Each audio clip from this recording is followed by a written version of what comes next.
ನಿಮ್ಮ favourite serials ಈಗ ಟಿವಿಗಿಂತ ಮುಂಚೆ ಸನ್ ನೆಕ್ಸ್ಟ್ ಆಪ್ ನಲ್ಲಿ ಜಾಲಿಯಾಗಿ ಎಲ್ಲರಿಗಿಂತ ಮುಂಚೆ ನೋಡಿ.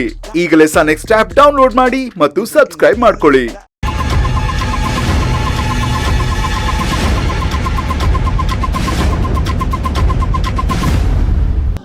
ಕೇಳಿಸ್ಕೊಂಡ್ಯಾ ಕಾತಿ? ಆ ಕಾವೇರಿ ಏನೋ ಮಾಡೋದಕ್ಕೆ ಹೊರಟಿದ್ದಾಳೆ. ಅವಳು ಒಂದು ಹೆಜ್ಜೆ ಇಡೋದಕ್ಕೂ ಮುಂಚೆ ನಾವು 10 ಹೆಜ್ಜೆ ಇಡಬೇಕು. ಆ ಥರ ಏನಾದರೂ ಮಾಡಬೇಕು. ಸುಮ್ಮನೆ ನಂಗೆ ಕೋಪ ಬರೆಸ್ಬೇಡ ಪ್ರಬಲ. ನೋಡು ಕಾತಿ, ನಿನ್ನ ಕೋಪ ನಾನು ಸಹಿಸ್ಕೋತೀನಿ. ನೀನೇನೇ ಶಿಕ್ಷೆ ಕೊಟ್ಟರು ನಾನು ಅನುಭವಿಸ್ತೀನಿ. ಆದರೆ ಕಾವೇರಿ ವಿರುದ್ಧ ನೀನು ಗೆಲ್ಲೇಬೇಕು. ಆ ಅನಿವಾರ್ಯದ ಜೊತೆಗೆ ನಿಮ್ಮ ತಂದೆ ಆರೋಗ್ಯ ಸರಿ ಹೋಗಬೇಕು. ಅದಕ್ಕಿಂತ ಅನಿವಾರ್ಯ ಯಾರ್ಗೆ? ನಿನಗ ನನಗ? ಅನಿವಾರ್ಯ ನನಗೇನೆ, ನಿಜ. ಅವ್ರು ಹುಷಾರಾಗೋದ್ರಿಂದ ನನ್ನ ಕೇಸ್ ಇತ್ಯರ್ಥ ಆಗುತ್ತೆ. ನಿಮ್ಮ ತಂದೆ ಹುಷಾರಾಗೋದ್ರಿಂದ ನಿನ್ನ ಚಿಂತೆನೂ ದೂರ ಆಗುತ್ತೆ. ನೀನು ಕಾವೇರಿನ ಗೆದ್ರೆ ನಿನ್ನ ಕೋಪ ದೂರ ಆಗುತ್ತೆ. ನಿನಗೆ ನೆಮ್ಮದಿ ಸಿಗುತ್ತೆ. ನೆಮ್ಮದಿ? ಯಾವ ನೆಮ್ಮದಿ? ನನ್ನ ನೆಮ್ಮದಿನೆಲ್ಲ ಹಾಳು ಮಾಡಿದ್ದೆ ನೀನು. ಅಂಥದ್ರಲ್ಲಿ ಇವಾಗ ನೆಮ್ಮದಿ ಬಗ್ಗೆ ಹೇಳ್ತಾ ಇದ್ಯಾ? ಅದನ್ನ ಹೇಳೋ ಹಕ್ಕೇ ಇಲ್ಲ ನಿನ್ಗೆ. ಕಾತಿ, ಇದು ನಾನು ನಿನ್ನ ಉಳಿಸ್ಕೊಳ್ಳೋದಕ್ಕೆ ಹೇಳ್ತಾ ಇಲ್ಲ. ನಿನ್ನ ಬಗ್ಗೆ, ನಿಧಿ ಭವಿಷ್ಯದ ಬಗ್ಗೆ ಹೇಳ್ತಾ ಇದ್ದೀನಿ. ನಾನು ತಪ್ಪು ಮಾಡಿದೆ, ಹೌದು ಕಾತಿ.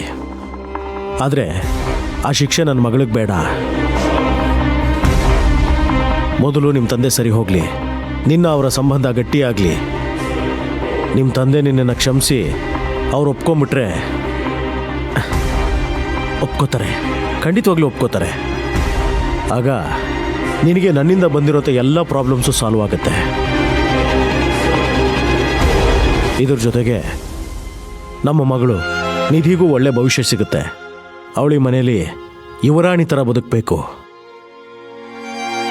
ಇದೆಲ್ಲ ಆಗಬೇಕು ಅಂದರೆ ಕಾವೇರಿ ಯಾವ ಹೆಜ್ಜೆ ಇಡ್ತಾ ಇದ್ದಾಳೆ ಆ ಹೆಜ್ಜೆನ ತಿಳ್ಕೊಂಡು ನೀನು ಗೆಲ್ಲೋದು ಮುಖ್ಯ.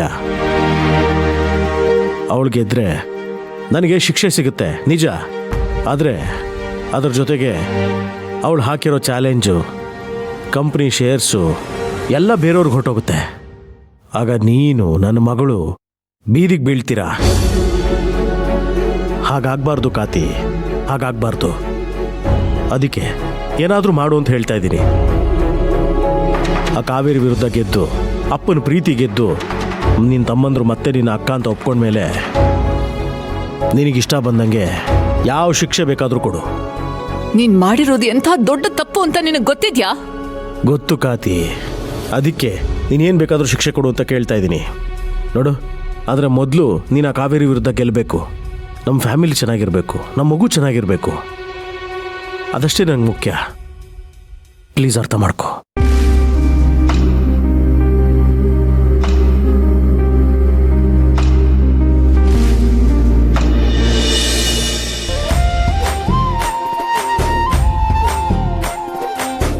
ಅಮ್ಮ, ನಾನು ಆಚೆ ಹೋಗ್ಬಿಟ್ಟು ಬರ್ತೀನಿ, ಬಾಯ್. ಕಾವೇರಿ, ತಿಂಡಿ ರೆಡಿ ಆಗಿದೆ, ಬಾಮ್ಮ ತಿಂಡಿ ತಿನ್ಬಿಟ್ಟು ಹೋಗು. ಅಮ್ಮ, ಒಂದ್ ಅರ್ಧ ಗಂಟೆ, ಒಂದ್ ಅರ್ಜೆಂಟ್ ಕೆಲ್ಸ ಇದೆ, ಮುಗಿಸ್ಕೊಂಡ್ ಬಂದ್ಬಿಡ್ತೀನಿ. ಇದೇನೇ ಇದು? ಈಗ ತಾನೇ ಬಂದೆ, ಅಷ್ಟು ಬೇಗ ಅರ್ಜೆಂಟ್ ಕೆಲ್ಸ ಇದೆ, ಹೋಗಿ ಬರ್ತೀನಿ ಅಂತ ಹೇಳ್ತಿದ್ಯಾ? ನಿನ್ಗೋಸ್ಕರ ನೀನ್ ಇಷ್ಟಪಡೋ ತಿಂಡಿ ಮಾಡಿದೀನಿ, ತಿನ್ಬಿಟ್ಟು ಹೋಗು. ಪ್ಲೀಸ್ ಅಮ್ಮ, ಅರ್ಥ ಮಾಡ್ಕೋ. ಅತಿ ಆಯ್ತು ಕಣೆ ನಿಂದು. ತಿಂಡಿ ತಿನ್ನೋಕ್ಕೂ ನಿನಗೆ ಟೈಮ್ ಇಲ್ವಾ? ಅಷ್ಟೊಂದು ಅರ್ಜೆಂಟ್ ಕೆಲ್ಸ ಏನಿದೆ ನಿನ್ಗೆ? ಅಮ್ಮ, ನಾನ್ ರಾಮ್ ಸರ್ನ ನೋಡಕ್ ಹೋಗ್ಬೇಕು. ಏನು? ರಾಮ್ ಸರ್ನ ನೋಡ್ಬೇಕಾ? ನೀನು ಆ ಮನೆಯಿಂದ ತಾನೇ ಬಂದೆ?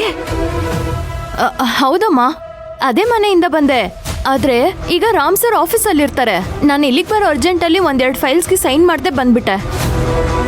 ಅದ್ ಬೇರೆ ಅರ್ಜೆಂಟ್ ಟೆಂಡರ್ ಫೈಲ್ಸು. ಅದ್ರ ಮೇಲೆ ನಾನು ಸೈನ್ ಮಾಡಲೇಬೇಕು, ಇಲ್ಲಾಂದ್ರೆ ದೊಡ್ಡ ಸಮಸ್ಯೆ ಆಗ್ಬಿಡತ್ತಮ್ಮ. ಈಗ ಹೋಗಿ ಸೈನ್ ಮಾಡಿ ಅದನ್ನ ಕೊಟ್ಬಿಟ್ಟು ಬಂದ್ಬಿಡ್ತೀನಿ. 3 ದಿನ ಇಲ್ಲೇ ಇರ್ತೀನಿ, ಎಲ್ಲಿಗೂ ಹೋಗಲ್ಲ. ಅಷ್ಟೇ ತಾನೇ? ಹಾಗಿದ್ರೆ 2 ತುತ್ತು ತಿಂಡಿ ತಿನ್ಬಿಟ್ಟು ಆಮೇಲೆ ಹೋಗಿ ನಿನ್ ಕೆಲ್ಸ ಮುಗಿಸ್ಕೊಂಡ್ ಬಾ. ಬಾ ಬಾ ಅಮ್ಮ, ಬಾ ಅಂದೆ ತಾನೇ, ಬಾ. ಅರೆ ಆದಿ, ಇವಾಗ ಹೇಗಿದ್ದೀರಾ? ನಿಮ್ಗೆ ಆಕ್ಸಿಡೆಂಟ್ ಆಗಿದ್ದ ವಿಚಾರ ನನಗೆ ಇವಾಗ ತಾನೇ ಗೊತ್ತಾಯ್ತು. ಮುಂಚೆ ಗೊತ್ತಾಗಿದ್ದಿದ್ರೆ ಮುಂಚೆ ಬಂದು ನೋಡ್ತಾ ಇದ್ದೆ. ಪರವಾಗಿಲ್ಲ,